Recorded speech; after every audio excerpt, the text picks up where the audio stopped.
Naam, msemaji wa makao makuu ya Khantam Arabia Iran ametangaza kuwa Marekani imekiuka makubaliano ya usitishaji wa mapigano kwa kushambulia vyombo viwili vinavyohusishwa na Iran katika eneo la mlango bahari wa Hormuz pamoja na kufanya mashambulizi ya anga dhidi ya maeneo ya kiraia kusini mwa Iran. Alisema jeshi la Marekani ambalo linaendesha vitendo vya uchokozi, ugaidi na uasi likiuka usitishaji wa mapigano kwa kulenga meli ya mafuta ya Iran iliyokuwa ikisafiri kutoka maji ya pwani ya Iran karibu na Jask kuelekea mlango wa bahari wa Hormuz pamoja na chombo kingine kilichokuwa kinaingia katika mlango wa bahari wa Hormuz mkabala na bandari ya Fujairah ya Falme za Kiarabu.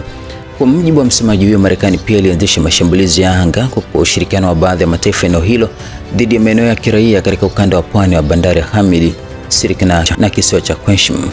Aidha, alieleza vikosi vya jeshi la Jamhuri ya Kiislamu vya Iran vilijibu mara moja kwa kushambulia meli za kijeshi za Marekani katika sehemu ya mashariki ya mlango bahari wa Hormuz na kusini mwa bandari ya Chabar na kuzipatia hasara kubwa. Msemaji huyo alisema kuwa Marekani ya kihalifu na yenye uchokozi pamoja na mataifa yanayoiunga mkono lazima atambue kuwa Jamhuri ya Kiislamu ya Iran kama ilivyokuwa hapo awali itajibu kwa nguvu kubwa na bila kusita hata kidogo dhidi ya kitendo chochote cha uchokozi au uvunjifu wa makubaliano.